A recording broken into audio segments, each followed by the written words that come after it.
En aquel tiempo, Jesús, lleno del Espíritu Santo, volvió del Jordán, y el Espíritu lo fue llevando durante 40 días por el desierto, mientras era tentado por el diablo.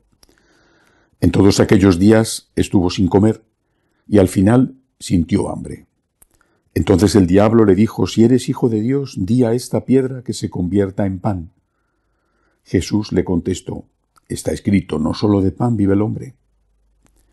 Después, llevándole a lo alto, el diablo le mostró en un instante todos los reinos del mundo y le dijo: «Te daré el poder y la gloria de todo eso, porque a mí me ha sido dado y yo lo doy a quien quiero. Si tú te arrodillas delante de mí, todo será tuyo». Respondiendo Jesús le dijo: «Está escrito, al Señor tu Dios adorarás y a Él solo darás culto».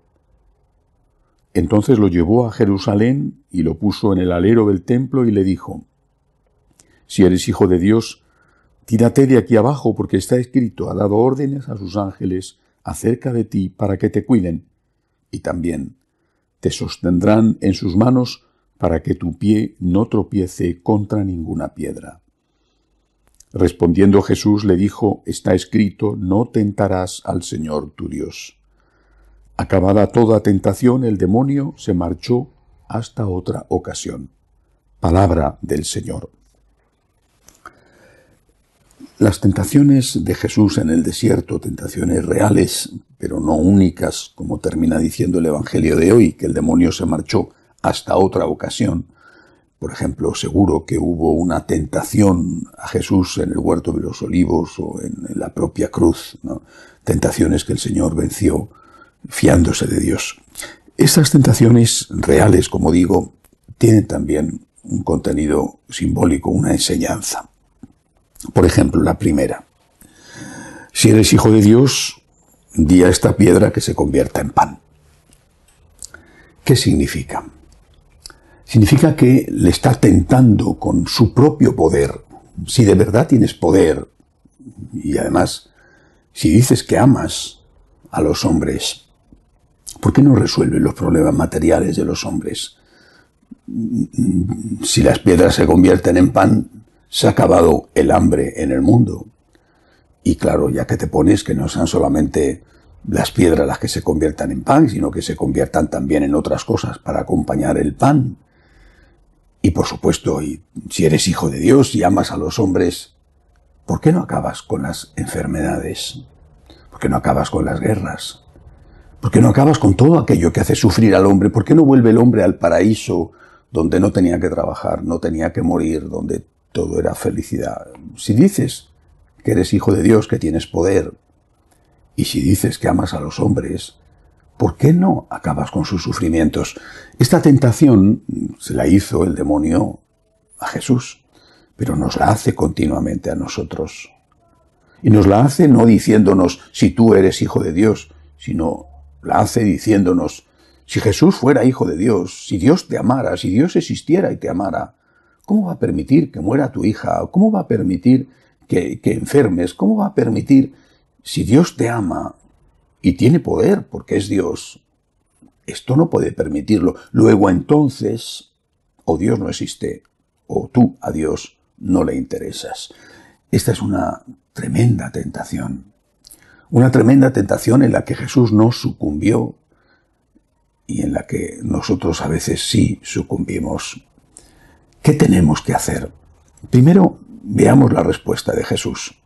No solo de pan vive el hombre. O sea, no he venido a poner una panadería universal, No he venido a resolver los problemas físicos, materiales, emocionales, afectivos del hombre. Eso no es la tarea que yo he traído. He venido a salvar al hombre de sus pecados, intentando que se conduzcan por el camino del bien, porque son sus pecados la fuente de la mayoría de sus propios sufrimientos o de los sufrimientos que generan, que dan, hacen a los demás. Y he venido para, perdonándoles sus pecados, darles la vida eterna, porque esa vida eterna es mucho más larga que esta. Por lo tanto, lo que está diciendo a la Iglesia, le está diciendo, y lo que está diciendo a cada uno de nosotros, que la misión de Cristo es espiritual. Eso no significa que no tenga que dar de comer. Lo hizo, por ejemplo, la multiplicación de los panes y los peces, y nos advirtió que el juicio final va a ser también sobre las cosas materiales que hayamos hecho o no hecho. Pero no ha venido para eso. La Iglesia no puede convertirse en una ONG porque Cristo no quiso eso. Si lo hubiera querido, hubiera transformado las piedras en pan y nos hubiera enseñado alguna fórmula mágica para transformar las piedras en pan o en oro con el cual poder comprar cualquier cosa. Ha venido para una misión espiritual que salve nuestras almas y que sea, como Él fue, el Cordero de Dios que quita el pecado del mundo. Porque el pecado, repito, es la raíz y la causa de todos, absolutamente todos los males, teniendo en cuenta el pecado original. Ahora, de cara a nosotros, también vale la lección. Tú le estás diciendo a Dios que te resuelva tus problemas y que si no te los resuelve, te alejas de Dios. Pero, ¿en qué tipo de Dios crees tú? ¿Crees en el Dios que es el Señor Todopoderoso o crees en el Dios que es tu esclavo? Ni siquiera tu siervo, tu sirviente, tu criado, tu empleado. No, tu esclavo al cual das órdenes y que está para tu servicio, para tu contento, para proporcionarte hasta el cumplimiento de los últimos caprichos. Pero ese Dios no existe. Si existe Dios, y existe, es más grande que tú, más infinito que tú, que eres una pequeña parte del mundo y además, desde luego, criatura de Dios finita llamada a morir. Existe Dios, es el Todopoderoso y por tanto tienes que aceptar el misterio. Si no aceptas el misterio es que no tienes fe y si tienes fe en que Dios existe y es el Todopoderoso, eso lleva consigo la aceptación del misterio. Y aceptar el misterio de Dios significa aceptar que no puedes entender del todo a Dios. ¿Por qué no te haces preguntas del por qué Dios actúa de una manera o de otra cuando las cosas te van bien? Y en cambio te haces esas mismas preguntas cuando las cosas te van mal. Si Dios está actuando cuando las cosas te van bien, pues entonces es el mismo Dios el que estará actuando, permitiéndolo cuando las cosas te van mal. Yo creo que este es el punto de partida de una auténtica fe en Dios.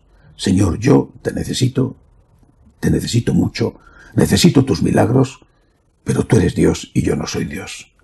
Tú eres Dios y yo, por lo tanto, Señor, tengo que aceptar que no te entiendo a veces y que en tu divina providencia quieres o permites cosas que a mí me hacen sufrir, sabiendo que eso tendrá explicación y tendrá sentido algún día. Bueno, son 3 tentaciones, no voy a explicarlas con detalle todas, pero quizá la última tentación de Jesús, de estas 3, cuando le dice que se postre ante él, y que incluso arriesgue su vida cometiendo una temeridad.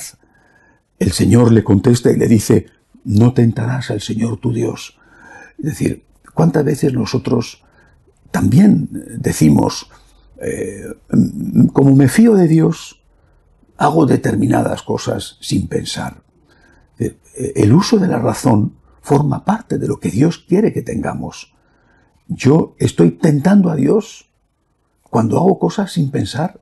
Después hay cosas bien pensadas, y pensadas no solamente durante tiempo, y con prudencia, sino pensándolo desde el punto de vista de Dios, y que luego salen mal, porque no todo depende de nosotros. Pero ¿alguien se puede imaginar echarle la culpa a Dios porque has cruzado un semáforo en rojo sin mirar si venían o no venían coches y resulta que has atropellado? ¿No te dio el Señor ojos para ver? ¿Y no te dio el Señor la luz suficiente para entender que con los semáforos en rojo no se deben cruzar las calles? Y así el resto. ¿Alguien podría echarle la culpa a Dios si uno, sabiendo que la lejía es mala, se echa un trago de lejía que le quema completamente el estómago y después dice, es culpa de Dios porque ha permitido que yo me tomara la lejía? Sí, pero Dios te había dado una razón y te había dado también la sabiduría de saber que eso no puedes hacerlo y tú lo has hecho. No podemos tentar a Dios. Ten prudencia. Esta es la lección, la enseñanza. Ten prudencia. No abuses de Dios. Ten prudencia. Aprende las lecciones de tu vida. Aprende esas lecciones que te pueden evitar cometer errores que ya has cometido, que te pueden evitar también consecuencias que esos errores ya cayeron sobre ti. Que Dios nos ayude a realizarlo.